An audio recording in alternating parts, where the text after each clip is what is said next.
Assalamualaikum dan salam sejahtera kepada semua pelajar yang cikgu kasihi sekalian. Okay, baiklah, hari ini kita akan sambung kelas fizik kita bagi tajuk bab keelektromagnetan. Baiklah, untuk kelas kita hari ini, kita akan masuk pada topik yang seterusnya, iaitu 4.2 aruhan elektromagnet. Okey, pelajar-pelajar semua boleh juga merujuk di dalam buku teks, iaitu pada muka surat 149.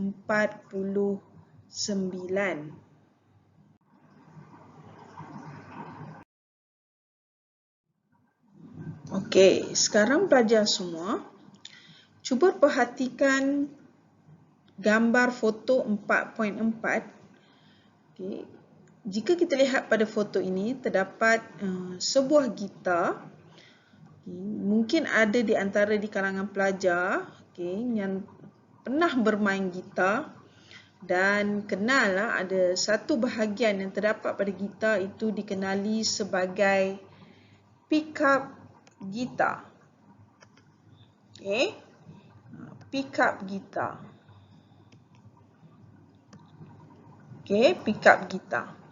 Okay, pada bahagian pickup gitar ini, untuk pengetahuan pelajar semua, okay, ia terdiri daripada 4 batang magnet. Apa yang cikgu nak ceritakan di sini? Okay, terdapat 4 batang magnet dan gegelung kuprum. Okay, ada 4 batang magnet. Maksudnya kalau batang magnet ni magnet kekal lah. Dan satu gegelung kuprum. Bermakna gegelung kuprum ni adalah satu konduktor lah dalam bentuk gegelung. Di mana di situ ia akan menghasilkan satu isyarat elektrik melalui penghasilan aruhan elektromagnet. Okay. Jika awak dapati di sini, awak tengok pada gitar ini, adakah gitar ini disambung dengan arus elektrik? Ada nampak tak? Tak ada kan?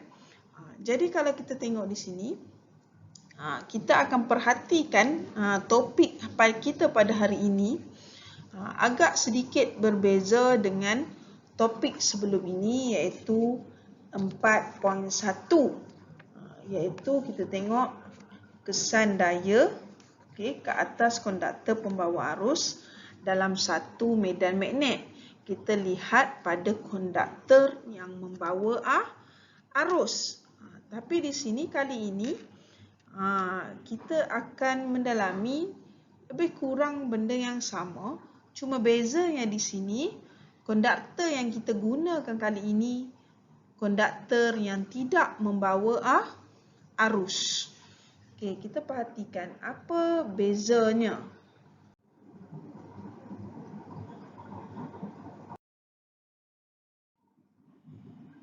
Okey, cuba kita perhatikan rajah 4.18. Okey, awak perhatikan di sini. Okey, kita masih lagi menggunakan ada satu konduktor. Okey, iaitu di mana kita ada satu dawai kuprum. Okey, dawai kuprum. Okey, di mana ia digerakkan merentasi flux magnet. Apa maksudnya merentasi flux magnet? Awak perhatikan pada rajah tersebut, okay, kita ada medan magnet kekal. Iaitu kita ada bar magnet. Kita ada bar magnet. Okay, awak nampak yang ada utara selatan. Ya, utara selatan ni, ini adalah bar magnet. Okay. Ini kita ketahui bila ada bar magnet, ia menghasilkan ada satu garis medan magnet. Garis medan magnet ni yang warna hijau ni, yang warna hijau ni, ini adalah flux magnet. Okay, ini adalah flux magnet. Okey, kita perhatikan apa yang berlaku di sini. Okey. Apabila awak gerakkan dawai kuprum, okey, awak nampak anak panah ni kan? Awak gerakkan dawai kuprum ni, okey, bergerak dari bawah ke atas. Okey, bergerak dari bawah ke atas bermakna dawai kuprum itu ia merentasi flux magnet. Bermakna dawai kuprum itu ia memotong flux magnet yang terdapat pada bar magnet kekal tersebut. Jadi apabila itu berlaku, kita dapati ia menghasilkan satu daya gerak elektrik yang dikenali sebagai daya gerak elektrik teraruh. Jadi bila kita sambung dengan galvanometer, didapati terdapat pesongan pada galvanometer ni, awak tengok. Di mana galvanometer ni bergerak. Bila ia bergerak, ia menunjukkan daya gerak elektrik teraruh. Okey, teraruh. Di mana daya gerak elektrik ini yang teraruh ini ia akan menghasilkan satu arus. Menghasilkan arus, dan fenomena ini dikenali sebagai apa dia? Iaitu aruhan elektromagnet. Okey, aruhan elektromagnet. Okey. Situasi ini juga boleh berlaku dalam keadaan yang seterusnya pula. Cuba kita perhatikan. Okey. Ini tadi kita tengok jika dawai disambung menjadi satu litar yang lengkap, kita dapati ada pesongan jarum penunjuk galvanometer. Maksudnya ada arus yang mengalir pada dawai kuprum tersebut. Sedangkan kita tak sambungkan pada bekalan kuasa.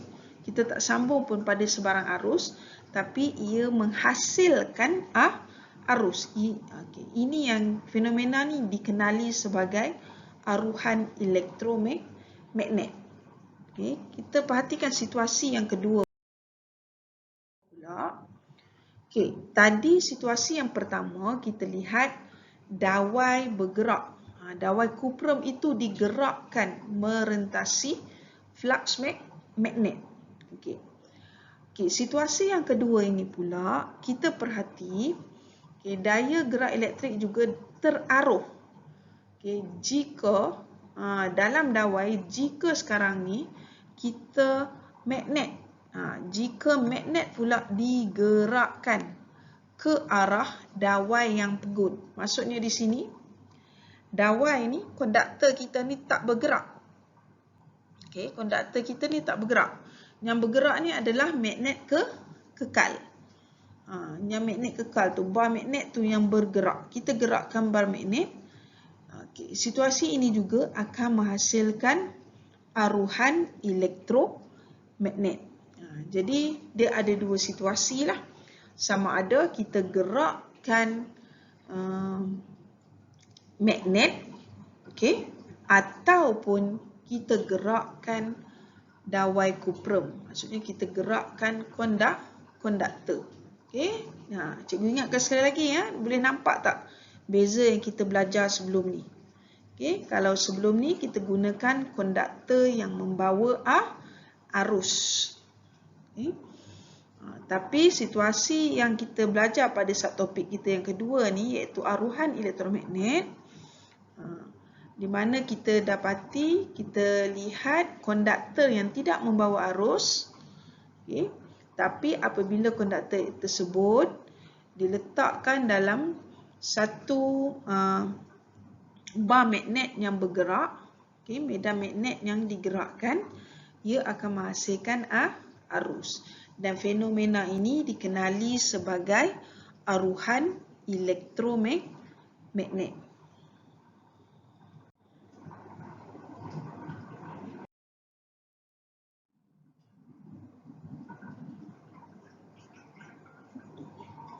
Okey, kita perhatikan situasi di mana pula kalau kita guna konduktor dalam bentuk solenoid.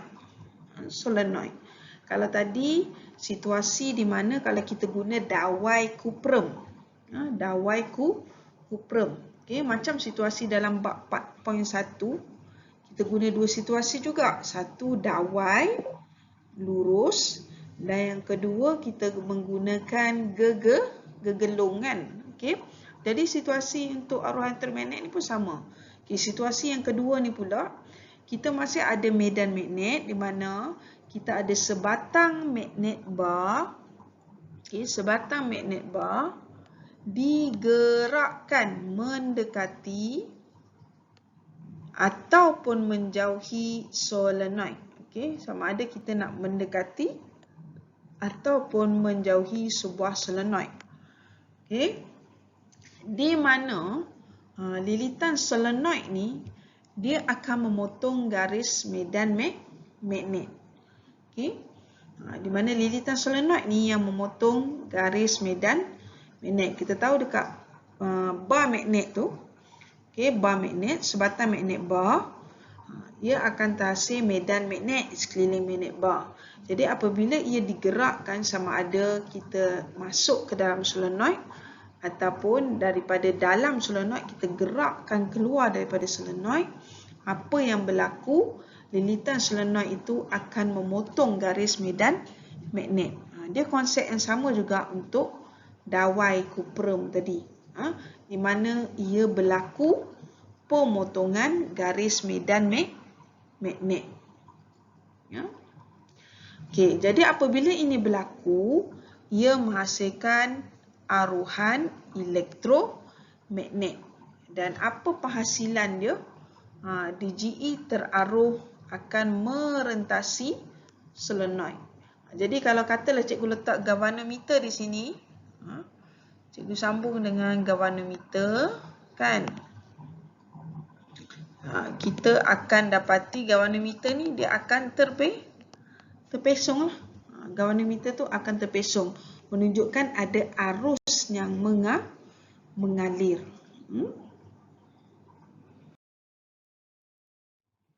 Okey, sama juga situasi kalau yang ni kalau kita menjauhi daripada solenoid. Okey.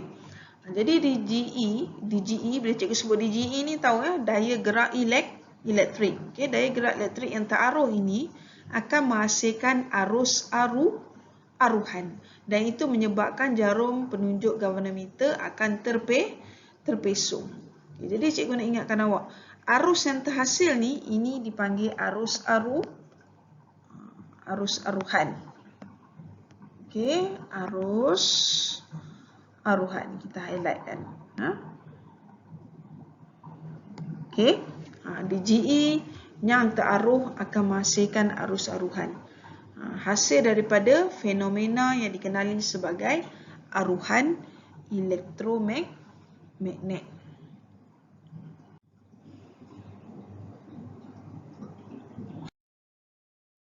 Jadi kesimpulannya di sini, okey, setelah kita fahami fenomena apa itu aruhan elektromagnet, jadi kita boleh simpulkan di sini apakah maksud aruhan elektromagnet.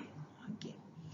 Okey, aruhan elektromagnet, okey, highlightkan apa key point dia dalam maksud aruhan elektromagnet. Okay, aruhan elektromagnet adalah mesti menghasilkan sesuatu, iaitu penghasilan DGE aruhan. Okay, DGE itu apa? Daya gerak elektrik. Okey, bagus. Okey, penghasilan DGE aruhan merentasi. Ia mesti merentasi satu konduktor. Okey, tak kiralah konduktor tu dalam bentuk dawai ke, solenoid ke. Okey. Apabila terdapat gerakan relatif antara gerakan relatif antara apa? Antara konduktor itu dengan satu medan magnet ataupun konduktor tu tak bergerak, atau apabila konduktor itu berada di dalam medan magnet yang berubah. Yang atau ni, apabila konduktor itu berada dalam medan magnet yang berubah, maksudnya situasi yang kedua tu lah. Konduktor tidak bergerak, medan magnet yang berubah. Maksudnya kita gerakkan bar magnet. Konduktor tak bergerak, bar magnet yang bergerak. Okay. Ataupun situasi yang pertama, konduktor bergerak, medan magnet tidak bergerak. Okay. Jadi cikgu harap awak faham dah sekarang apa dia itu aruhan elektromagnet.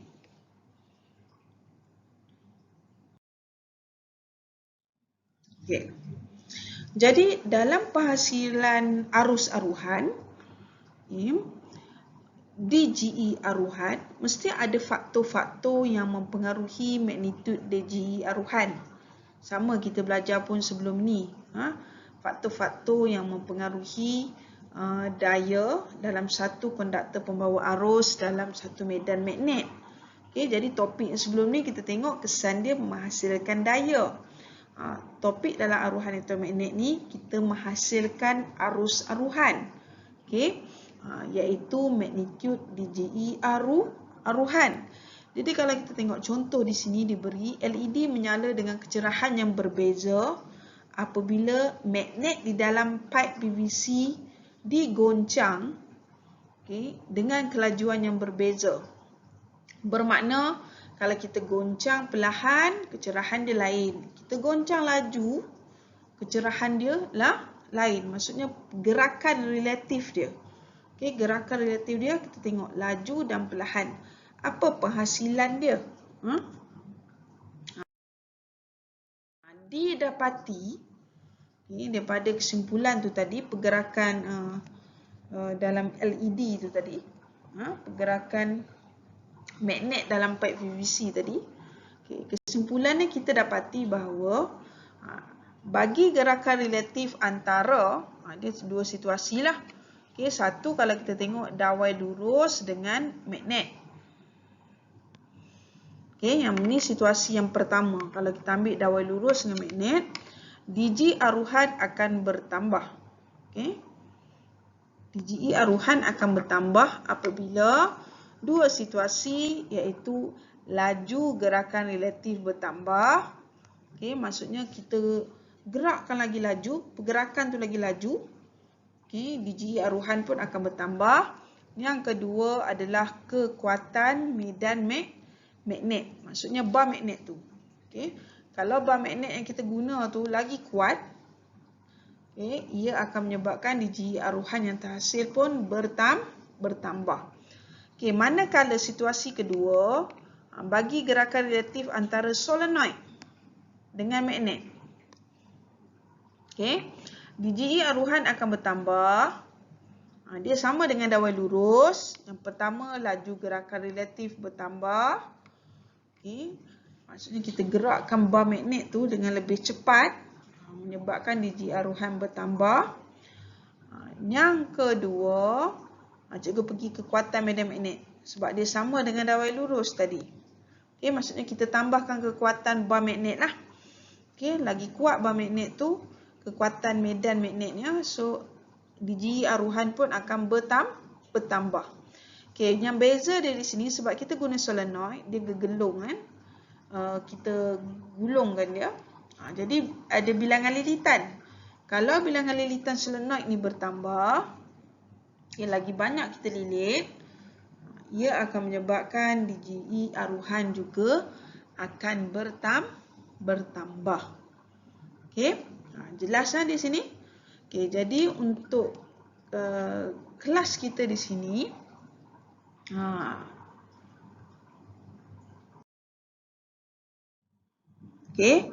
kelas kita setakat ini.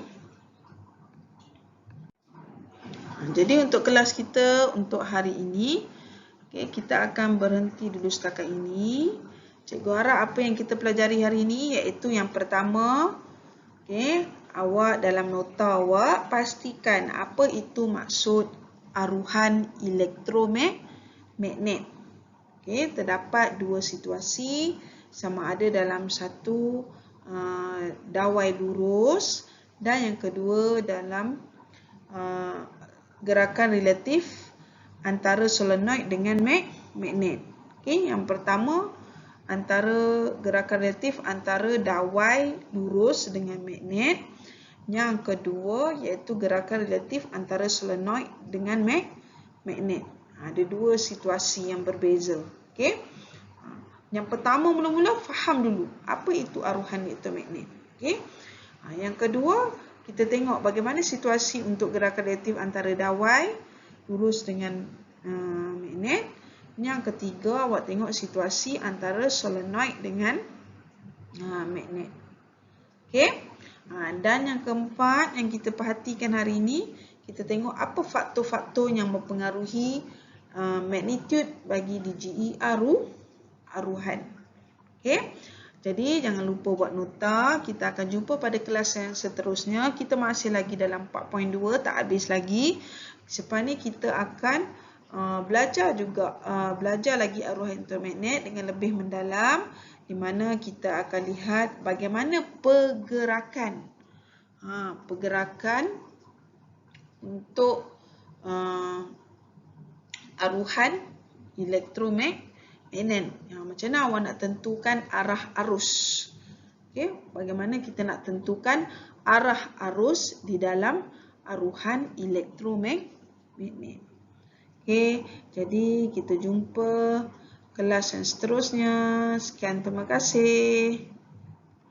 Stay home, stay safe and study smart.